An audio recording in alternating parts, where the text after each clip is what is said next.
ଯେଉଁଠାରେ ମନ ଖୁସି ଥାଏ ସେହି ସ୍ଥାନ ଆମ ପାଇଁ ସର୍ବୋତ୍ତମ। ଏମିତି ବହୁତ ଲୋକ ଅଛନ୍ତି ଯେଉଁମାନଙ୍କ ପାଖରେ କିଛି ନଥିଲେ ବି ସେମାନେ ବହୁତ ଖୁସିରେ ରୁହନ୍ତି।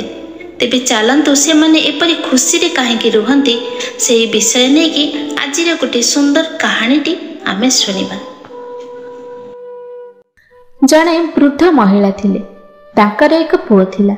ସେ ଦୁହେଁ ଗରିବ ଏବଂ ନିର୍ଧନ ଥିଲେ ଏବଂ ବହୁତ କଷ୍ଟଦାୟକ ଜୀବନ ବିତାଉଥିଲେ।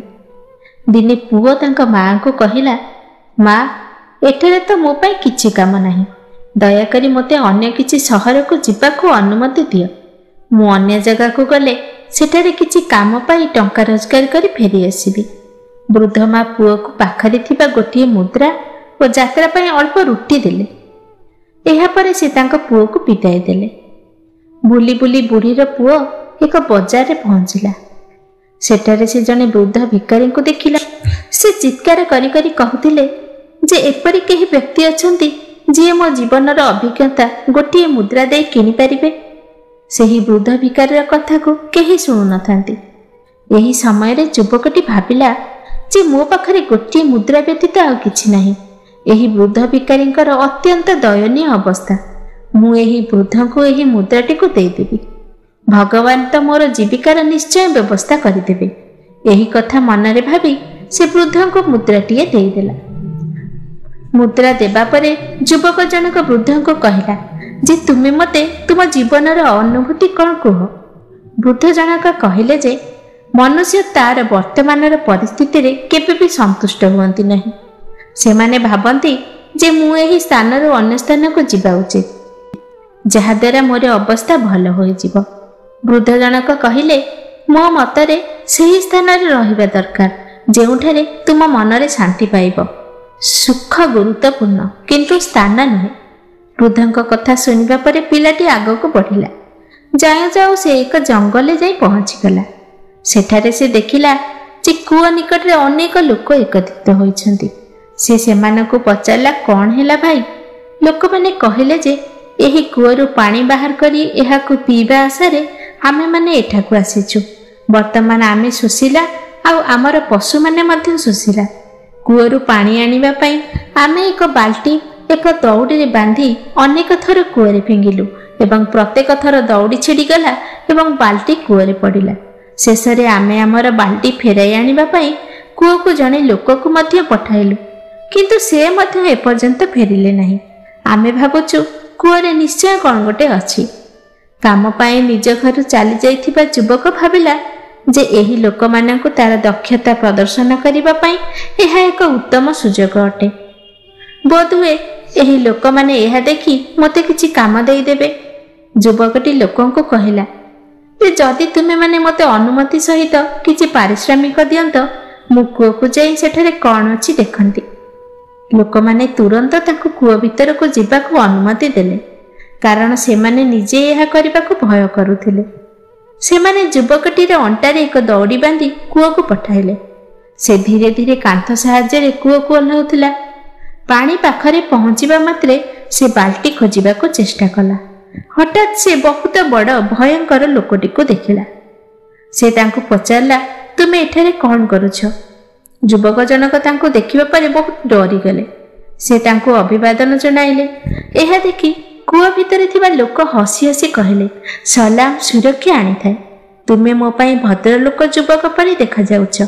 ମୁଁ ତୁମକୁ ଏକ ପ୍ରଶ୍ନ ପଚାରିବାକୁ ଚାହେଁ। ଯଦି ତୁମେ ମୋର ପ୍ରଶ୍ନର ସଠିକ ଉତ୍ତର ଦିଅ, ମୁଁ ତୁମକୁ କୂଅରୁ ପାଣି ନେଇ ନିରାପଦରେ ଫେରିଯିବାକୁ ଅନୁମତି ଦେବି। ଆଉ ଯଦି ତୁମେ ମୋର ପ୍ରଶ୍ନର ସଠିକ ଉତ୍ତର ନ ଦିଅ, ମୁଁ ତୁମ ପୂର୍ବରୁ ଏଠାକୁ ଆସିଥିବା ଲୋକମାନଙ୍କ ପରି ତୁମକୁ ମଧ୍ୟ ବନ୍ଦୀ କରି ରଖିବି। ଏପରି ପରିସ୍ଥିତିରେ ଯୁବକ ଜଣକ ଭାବିଲେ ଯେ ମୁଁ ଏଠାକୁ ଆସିଲେ ତୁମର ଅସୁବିଧା କ'ଣ? କିନ୍ତୁ ଏବେ ଏହିସବୁ କଥାର ତ କୌଣସି ଲାଭ ନାହିଁ। ବର୍ତ୍ତମାନ ମୋତେ ଭଗବାନଙ୍କ ଉପରେ ଭରସା କରି ଦେଖିବା ଏହି ଅନ୍ଧକାରରେ ରହୁଥିବା ଲୋକଟିର ମନରେ କ'ଣ ଅଛି। ଏହା ଭାବି ସେ ତାଙ୍କୁ କହିଲେ ଯେ ଠିକ୍ ଅଛି, ମୁଁ ତୁମର କଥା ଗ୍ରହଣ କଲି। ତୁମେ ତୁମର ପ୍ରଶ୍ନ ପଚାର। ସେହି ବିସ୍ମିତ ଲୋକ ଯୁବକଙ୍କୁ କହିଲେ ଯେ ଖୁସି କେଉଁଠାରେ ଅଛି। ତାଙ୍କ ପ୍ରଶ୍ନ ଶୁଣି ଯୁବକ ଜଣକ କହିଲେ ଯେ ସୁଖ କେବଳ ପୃଥିବୀରେ ଅଛି। ତାପରେ ସେ ଭାବିଲେ जदि मु तांको यही उत्तर देबी तेबे से खराब अनुभव करिवे, कारण तांको घर तो अंधकार कूअरे अछि। से एपर्यंत चिंता करुथिबा बेले युवक जनक वृद्ध भिकारी जहा कहिथिले ताहा मने पड़ीगला। वृद्धଙ୍କ कथा तांको मनरु आसीबा मात्रे से बहुत खुशी हेले। एहा परे से कहिले, सुख केउठारे अछि आपण जानती? जेउठारे मन खुशी थाए सेठारे सुख थाए।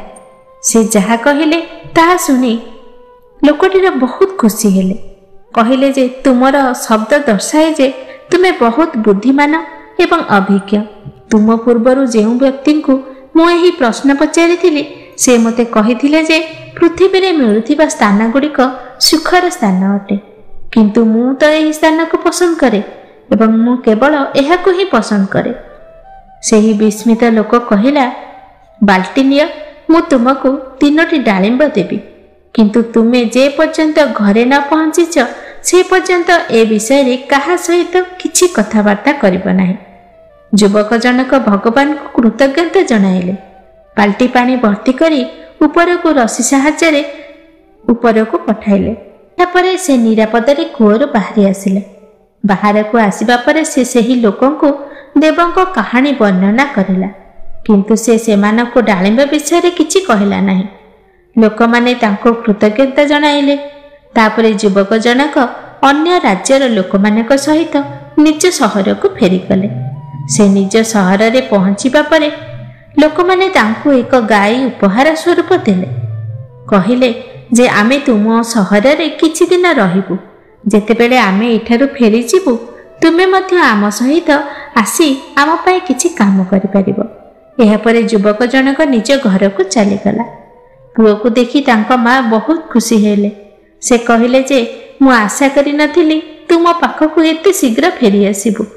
युवक जनक कहिले जे माँ, भगवान मते साहाय्य करिसंती। ए पर्यंत मु उपहार स्वरूप एक गाई ग्रहण करिछि।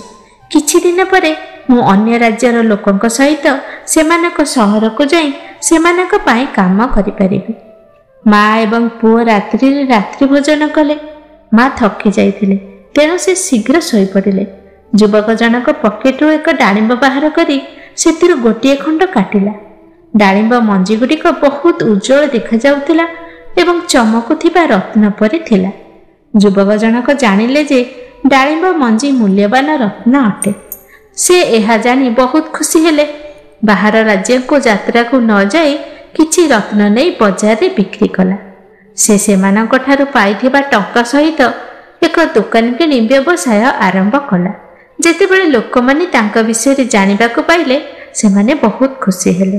तो जदि आमे जने व्यक्ति को देखु जे खराब स्थान रे रुहंती किंबा कम रोजगार करंती एवं बहुत असुविधार जीवन बिताउछंती, किंतु एसबु सत्वे से खुशी अछंती, तेबे लोक माने एही कथा कहंती जे जेउठारे मन खुशी थाए सेही स्थान आम पई सर्वोत्तम।